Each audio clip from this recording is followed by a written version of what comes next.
ये कहानी है सईद भाई की फैमिली की। फातिमा, अली, जो कि उसके दो बच्चे थे। ईद का सीज़न स्टार्ट था और हर तरफ गहमा गहमी थी। और यहाँ पर फातिमा का जो अब्बू है सईद, वो फातिमा से कहता है, अरे फातिमा बेटा, जल्दी से जरा आप इंतजाम कर दें। बाड़े से मैं ऊँट लेके आया हूँ। इंशाल्लाह इस बार ऊँट की कुर्बानी करेंगे। और ये बड़ा ही सस्ता मिल गया है, सिर्फ और सिर्फ 2.5 लाख का मिला है। मैंने ये सोचा कि हर बार तो हम गाय और बकरे की कुर्बानी करते हैं, चलो भाई इस बार हम लोग ऊँट की ही कुर्बानी कर देते हैं। अरे वो अल्लाह कबूल करे हमारी इस कुर्बानी को। चलो चलो, अब तुमने उस जानवर का ख्याल भी रखना है। अभी बस थोड़ी देर में हम लोग जाएंगे और ऊँट को घर लेके आएंगे। अरे अब्बू, ऊँट की कुर्बानी? अब्बू, आपने तो कहा था 2 गाय लेके आएंगे, आप ऊँट लेके आ गए हैं।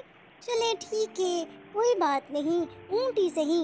अच्छा मुझे ये बताएं, ऊँट आप लेके आ गए हैं या अभी लेने जाएंगे? अब्बू, मैंने कहा था ना कि आपसे मैं और अली भी जाएंगे आपके साथ। चलो चलो ठीक है, अगर आप हमें नहीं लेके जा रहे हो तो हम आपसे नाराज़ हो जाएंगे, ठीक है। और हाँ, वहाँ मंडी में तो बड़ी कहमा कहमी होगी, मुझे तो बहुत ही मज़ा आएगा वहाँ पे जानवर लेने।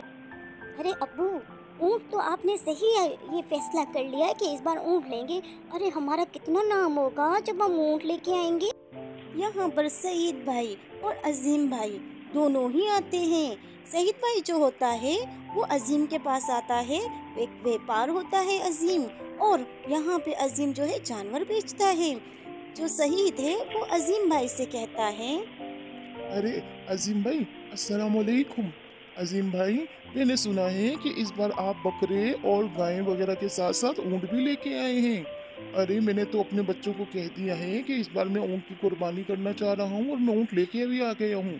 मुझे तो पता था कि अजीम भाई से मुझे लेना है, और इस वजह से मैं बड़ा कंफर्म करके उनको बता दिया कि मैं लेके आ गई हूँ। अब अजीम भाई मुझे बता दें कि ऊँट कितने का है और क्या रेट चल रहा है ऊँट का। अरे वालेकुम अस्सलाम सईद भाई। अरे आपसे मैं कौन सा कोई इतना आला तालबेद करूंगा। जैसा मैं मंडी से लेके आया था, बिल्कुल सेम उसी ही रेट में मैं आपको वो ऊँट दूंगा। ऊँट की कुर्बानी तो बड़ी ही लाजवाब होती है।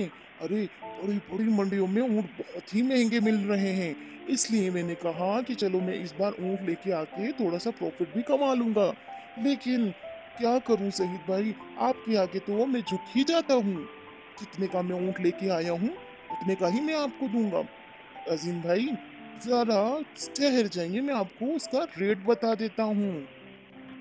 अजीम भाई, हाँ हाँ, मुझे बता दें कि रेट क्या चल रहा है। 2.5-3 लाख तक का अगर होता है तो आप मुझे दे दीजिए, नहीं तो बहुत मुश्किल है। अरे अरे, 2.5-3 लाख, हाँ हाँ, 2.5-3 लाख का ही मैं आपको दूंगा। लेकिन ये बात सोच लें कि बहुत महंगाई हो गई है, ये बहुत कम रेट है। यहाँ पे दो गरीब बहन भाई आपस में यही कह रहे होते हैं कि हर तरफ ईद का समा है और हमारे घर में तो कोई जानवर ही नहीं आया है। यहाँ पर जीशान अपनी बहन से कहता है, अरे बहन, हमारे घर में कुछ भी नहीं है कुर्बानी के लिए। अरे यहाँ पे आती है फातिमा। और फातिमा यहाँ पर जीशान को देखती है। जीशान के साथ साथ वो फायजा को भी देखती है और कहती है, अरे फायजा, एक तो तुम गरीब लोग भी ना जब देखो आसपास घूमते ही रहते हो। अरे तुम्हें पता है, मेरे अब्बू तो ऊँट लेने गए हैं। हाँ हाँ, और ऊँट लाके ही रहेंगे। और हाँ, तुम ना बिल्कुल भी भिखारियों की तरह मत आ जाना गोश्त मांगने के लिए। इस बार हमारा तो बहुत ही बड़ा जानवर होगा, तुमसे भी ज्यादा बड़ा। तुम तो हमेशा कहते हो कि हमारा जानवर आएगा, लेकिन तुम्हारा तो आता ही नहीं है। उफ माय गॉड। बस ठीक है, अब जाओ जाओ यहाँ पे, चलो चलो जाओ अपना काम करो। और यहाँ पे अली भी कहता है, अरे हाँ, हम तो बहुत ही अच्छा ऊँट लेके आ रहे हैं। ऊँट की कुर्बानी तो हम करेंगे, लेकिन ये बिल्कुल बेफिक्र हो जाओ कि तुम्हें गोश्त हम देंगे। और हाँ, हमारे बिल्कुल भी करीब मत आना, हम अभी ऊँट को लेके जा रहे हैं, लोगों के घर को दिखा दिखा के हम लोग करेंगे कुर्बानी, ताकि लोगों को भी पता चले कि हमारा ऊँट आया है और हमारे घर पे हो रही है ऊँट की बड़ी कुर्बानी। चलो चलो चलो, अब तुम लोग साइड पकड़ो और हाँ, अपने काम से काम रखा करो, जब देखो हमारे आगे आ जाते हो। और हाँ, हमें और भी काम होते हैं, जरूरी नहीं है कि फिर सिर्फ तुम लोगों के साथ। बस बस जाओ, एक तुम गरीब लोग भी ना बस दिमाग खराब करने के लिए आ जाते हो। अरे अली भाई, क्या हो गया है? आप हम गरीबों को इस तरह से क्यों बोल रहे हो? अरे आपने अगर ऊँट की कुर्बानी की है तो अल्लाह कबूल करेगा। इसके मतलब ये तो नहीं कि आप हम गरीबों को इस तरह से दुत्कारो। कुर्बान तो नाम ही होता है गरीबों को देने का, और इस तरह से तो अल्लाह ताला आपकी कुर्बानी भी कबूल नहीं करेगा अली भाई। ठीक है, हाँ फातिमा, ये बात बिल्कुल ठीक कह रहे हैं मेरा भाई। इस तरह से अल्लाह तुम लोगों की कुर्बानी कबूल भी नहीं करेगा। मुसलमानों को चाहिए कि वो एक दूसरे का साथ दे, भाई भाई बन के रहें, ना कि कुर्बानी के नाम पे गोश्त जो है वो घर पे ही रख दें और अपना फ्रिज भरते जाएं।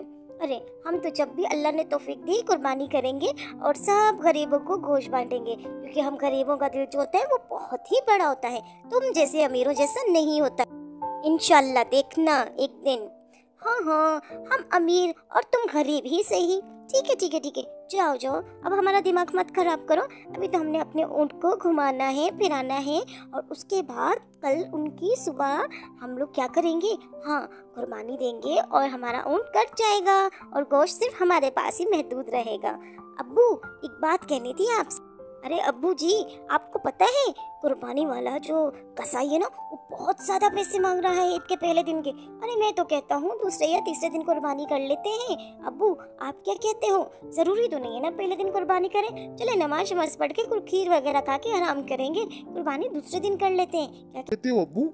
नहीं नहीं बेटा अली, ईद के पहले दिन ही कुर्बानी करेंगे। अरे दूसरे दिन और तीसरे दिन मेरे दोस्तों के घर पे कुर्बानी है, उनके घर जाएंगे और कुछ ना कुछ उनका भी हिस्सा निकलवाएंगे। ऐसा करो, तुम जाके कोई अच्छा सा कसाई ढूंढो जो कि थोड़े कम दाम में ही यहाँ से हमारा काम कर दे। मैं जानता हूँ कि अब इस जो टाइम चल रहा है ना, इसमें इतना कोई आराम से कसाई नहीं मिलेगा, लेकिन फिर भी तुम कोशिश करो अली। जाओ जाके उस्मान भाई को साथ ले जाओ, वो तुम्हें एक अच्छा और बिल्कुल ही प्रोफेशनल कसाई ला के देगा, जैसा मैंने सोचा है वैसा ही। चले ठीक है अब्बू, मैं एक काम करता हूँ, मैं उस्मान भाई को साथ ले जाता हूँ और कुर्बानी के लिए कल ही कसाई भी ले आता हूँ। बस अब्बू मैं ये कह रहा था कि कुर्बानी का जो गोश्त है ना, वो हम अपने ही फ्रिज में रख देंगे, भरते पड़ेंगे, ठीक है? हम पूरा साल खाएंगे और हाँ किसी को नहीं देंगे। वैसे भी इतनी महंगाई होगी, गोश्त तो किसी को देना बिल्कुल भी अब बनता ही नहीं है। बस घर पे रखेंगे, खाएंगे पिएंगे और हम लोग पार्टी शार्टी करेंगे। अरे बेटा, तुम दोनों की बातें जो मैंने सुनी है ना, उससे मुझे बहुत ही अफसोस हुआ है। मैंने सुना है कि तुम ये चाह रहे हो कि हम लोग कुर्बानी भी करें और तुम गरीबों को गोश्त भी ना बांटो। अरे बेटा, कुर्बानी तो नाम ही एसार का होता है, और ये कुर्बानी की ईद जो होती है ना, ये गोश्त उन लोगों के घर पहुंचता है जो इसके हकदार हों, और गरीबों का भी हिस्सा होता है। तो मैं ना देखूं आज के बाद तुम किसी गरीब को धुतकारो और उसको मना करो कुर्बानी का गोश्त देने के लिए।